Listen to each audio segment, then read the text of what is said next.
Bye service यानी सेवा विवाह। जनजातियों में प्राय वधु मूल्य प्रथा भी की व्यापकता और अधिक वधु मूल्य के कारण गरीब जनजातीय व्यक्तियों के लिए विवाह कठिन हो जाता है।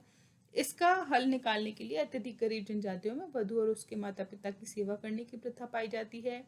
जैसे गोंड और बैका जनजातियों में यदि कोई व्यक्ति वधु मूल्य चुकाने में असमर्थ होता है तो वह अपने भावी ससुर के घर जाकर निश्चित अवधि तक घर का कार्य करता है, उनकी सेवा करता है और इस अवधि के बाद विवाह कर वधु के साथ अपने घर वापस आ जाता है।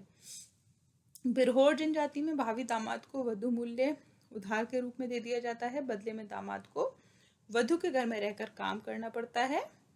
और सेवा विवाह की इस पद्धति से विवाह के इच्छुक लड़कों को गोंडों में लामनाई, बैगा में लामसेना या गहारिया कहा जाता है और हिमाचल प्रदेश के गुज्जरों में भी यह प्रथा देखने के लिए मिलती है।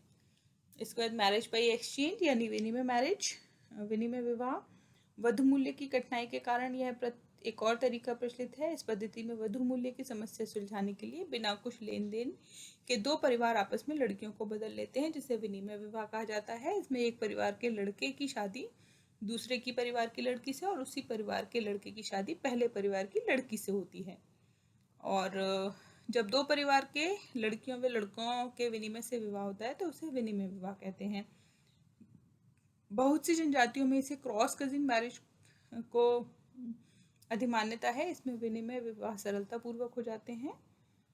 इसके बाद जो नेक्स्ट है वो है सहमति और सहपलायन यानी marriage by mutual consent and elopement. जनजातियों में जीवन साथी प्राप्त करने का यह भी एक तरीका है। यह एक प्रकार से प्राचीन भारत में गंधर्व विवाह और आधुनिक युग के प्रेम विवाह का ही एक रूप है। विवाह क्योंकि सामाजिक मान्यता प्राप्त बंधन है, इसमें व्यक्तिगत स्वतंत्रता को कम स्थान मिलता है। उन्मुक्त व्यक्तिगत प्रेम विवाह परस्पर विरोधी है, इसलिए वैवाहिक नियमों के उल्लंघन भी प्राय सब जगह देखने के लिए मिलते हैं। हम ये कह सकते हैं कि जब दो विषमलिंगी व्यक्ति वैवाहिक नियमों की अवहेलना करते हुए वैवाहिक संबंध में बनते हैं तो बाद में उनका विवाह समाज द्वारा स्वीकृत हो जाता है और उसे सहमति विवाह कहते हैं।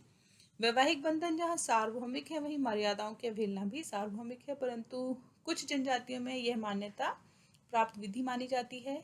खरिया और हो जनजातियों में विवाह को माता पिता द्वारा ही, हालांकि विवाह जो है वो माता पिता द्वारा ही संयोजित होते हैं, पर उसके पूर्व वर वधु की अनुमति आवश्यक रूप से ली जाती है। सहपलायन विवाह में इच्छुक वर वधु भाग जाते हैं और बाद में उनके विवाह को सामाजिक मान्यता मिल जाती है। सहपलायन विवाह में युवती की सहमति आवश्यक होती है। इसके दो रूप हैं, वास्तविक सहपलायन और परंपरागत सहपलायन। इसके बाद जो लास्ट मैरिज का प्रकार है वो है हठ विवाह यानी मैरिज बाय इंट्रूजन। इस विवाह में विवाह की इच्छुक युवती अपने प्रेमी के घर जबरदस्ती जाकर रहने लगती है और वो तब तक वहां से नहीं हटती जब तक उसे वधु के रूप में स्वीकार न कर लिया जाए। भारत की जनजातियों में यह प्रथा बिरहोर, हो, उरांव, कमार, मुंडा जनजातियों में देखने के लिए मिलती है। उरांव में इसे अनादेर, कमार में इसे पैठू और संथालों में इसे निर्बोलव बापला कहा जाता है। खरिया जनजाति में लड़की इच्छित लड़के के घर जाकर पत्नी बनाने का तब तक अनुरोध करती है जब तक उसे स्वीकार न कर लिया जाए। इस प्रथा में लड़की लड़के के माता पिता की आज्ञा के बिना अपने प्रेमी के घर में प्रवेश करती है और एक प्रकार से उन्हें विवाह करने के लिए बाध्य करती है। इसके लिए उसे अनेक बार अत्याचार, अनादर, अपमान झेलना पड़ता है। भारतीय जनजातियों में इसीलिए इसे अनादेर विवाह कहा जाता है। और यह कदम इस बात का भी परिचायक है कि लड़का लड़की को प्रेम हो गया है और उसके लिए वे हर तरह का अपमान झेलने के लिए तैयार हैं और अन्य तरीके से यदि विवाह नहीं हो पा रहा है तो साथ ही वे लोग सह पलायन में भी असमर्थ हैं और इस अवस्था में उनके पास हठ करने के अतिरिक्त और कोई तरीका शेष नहीं है। उपयुक्त जीवन ये जो तरीके हैं ये जीवन साथी के चुनाव के तरीके हमें प्राय जनजातियों में देखने के लिए मिलते हैं जो कि प्राचीन भारत की विवाह पद्धति के पूर्णतः अनुरूप हैं। ये जरूर है कि हिंदू विचारधारा के विकास में जनजातीय विवाहों के तरीकों को अवांछनीय मानने का प्रयास किया गया है। असुर विवाहों में कन्या मूल्य दिया जाता है, गंधर्व विवाह सहमति और सहपलायन है, राक्षस और पैशाच विवाह अपहरण विवाह का रूप है। जनजातीय मान्यताओं में विवाह परस्पर समझौता है, न तो यह आजीवन का नाता है न ही धार्मिक संस्कार है। इसी कारण इनमें अनेक पद्धतियां देखने के लिए मिलती हैं। विवाह का आर्थिक और सामाजिक पक्ष धार्मिक पक्ष से ज़्यादा महत्वपूर्ण है, इसीलिए संस्कारों की अधिकता और जटिलता भी इनमें नहीं मिलती। सभी वैवाहिक प्रकार उनके जीवन पद्धति और पर्यावरण से संबंधित हैं। परिवीक्षा विवाह यौन संबंधों के ढीलेपन, विनिमय विवाह सीमित क्षेत्र, अपहरण और सहपलायन, वधु मूल्य की अधिकता तथा सेवा और क्रय विवाह आर्थिक आधारों का परिचय देते हैं।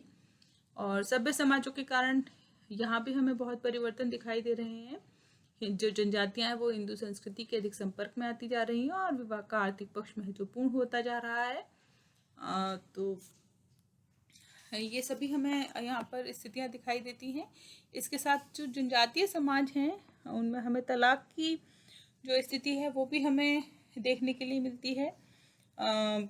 डाइवोर्स इन ट्राइबल सोसाइटी, और जो प्रत्येक समाज में वैवाहिक संबंधों को स्थायी बनाने का हालांकि प्रयास की जाता है, इसके लिए नियम बनाए जाते हैं, लेकिन इसके साथ ही प्रत्येक समाज में असफल वैवाहिक संबंधों को समाप्त करने के लिए भी कोई ना कोई रास्ता निकाल लिया जाता है। रास्ता चाहे सरल हो या कठिन, पर होता अवश्य है। साथ ही साथ किसी भी समाज में यह रास्ता वैवाहिक संबंधों को जो कि भंग कर देता है, न तो नैतिक दृष्टि से अच्छा देखा जाता है, न ही सिद्धांत रूप से स्वीकृत किया जाता है, और न ही समाज ऐसी व्यवस्थाओं को प्रोत्साहित करता है। कुछ भारतीय जनजातियों में भी यह मान्यता प्रचलित है कि वैवाहिक संबंधों को अनावश्यक रूप से संघर्ष में बनाए जाने की अपेक्षा उन्हें समाप्त करना अधिक अच्छा है, और यही तलाक कहलाता है। जनजातीय वैवाहिक संबंधों को न टूटने वाला धार्मिक बंधन नहीं मानते, बल्कि उनके लिए ये एक सामाजिकृत समझौता मात्र है। आदिवासियों में सामान्यतः तलाक आसानी से हो जाते हैं। असम की खासी जनजाति में जैसे पर स्त्री या पर पुरुष गमन और स्त्री के बांझपन के आधार पर तलाक हो सकता है। गौंड जनजाति में यदि स्त्री पुरुष पर कामिनी है तो गृहस्थी के कार्यों के प्रति उदासीन है, झगड़ालू स्वभाव की है, तो तलाक दिया जा सकता है। खरिया जनजाति में भी यही आधार है। और यदि ग्राम पंचायत किसी स्त्री को डायन या टोनी घोषित कर देती है तो पति के तलाक देना आवश्यक हो जाता है। और यह कहा जा सकता है कि भारतीय जनजातियों में इन सभी कारणों से जो तलाक हैं वो स्त्री पुरुष दोनों को उनके अधिकार प्राप्त हैं। यदि वैवाहिक समझौते को चलाने में असमर्थ होते हैं तो दोनों ही तलाक ले सकते हैं, और इसके संबंध में अधिकांश निर्णय पंचायतों द्वारा दिए जाते हैं। और लेकिन अधिकांश मामलों में तलाक की अनुमति तभी दी जा सकती है जब दोनों पक्ष तलाक के पक्ष में हों। साधारणतः जो पक्ष तलाक मांग करता है दूसरे पक्ष को हर्जाना देना पड़ता है। जैसे लुसाई जनजाति में यदि पति पत्नी को तलाक देता है तो उसे वधु मूल्य की रकम वापस देनी पड़ती है। साधारणतः तलाक के बाद बच्चों पर स्त्री का अधिकार होता है, अन्यथा बच्चों पर अधिकार परस्पर समझौते के द्वारा भी निश्चित होता है। जनजातियों में पुनर्विवाह कोई कठिनाई अधिक नहीं होती है, न ही उसे अवांछनीय समझा जाता है। संथाल, थारू, भील, गोंड आदि जनजातियों में तलाक के मामले में पुरुषों की स्थिति बहुत अच्छी है। नगरीय और ग्रामीण समाजों की अपेक्षा जनजातीय समाज में अधिक विवाह विच्छेद देखने के लिए मिलते हैं, और इनमें इस आधार पर पारिवारिक विघटन भी नहीं होता कि और न ही इसकी कोई ये समस्या इनके रूप में इनको दिखाई देता है। यह फिर भी विवाह विच्छेद किसी भी आदिम समाज में प्रोत्साहित नहीं किया जाता है। सभी समाजों में इस पर नियंत्रण रखने के प्रयास किए जाते हैं और इसको अवॉइड करने का प्रयास किया जाता है। तो ये जनजातीय समाज के विषय में हमने आज डिस्कस किया, और इस प्रकार से भारतीय परिवेश में जो अलग अलग संस्कृति हैं उनसे संबंधित जो वैवाहिक प्रणालियां हमें देखने के लिए मिलती हैं, आज हमने उसके बारे में डिस्कस किया। इससे आगे का हम नेक्स्ट क्लास में करेंगे। Thank you.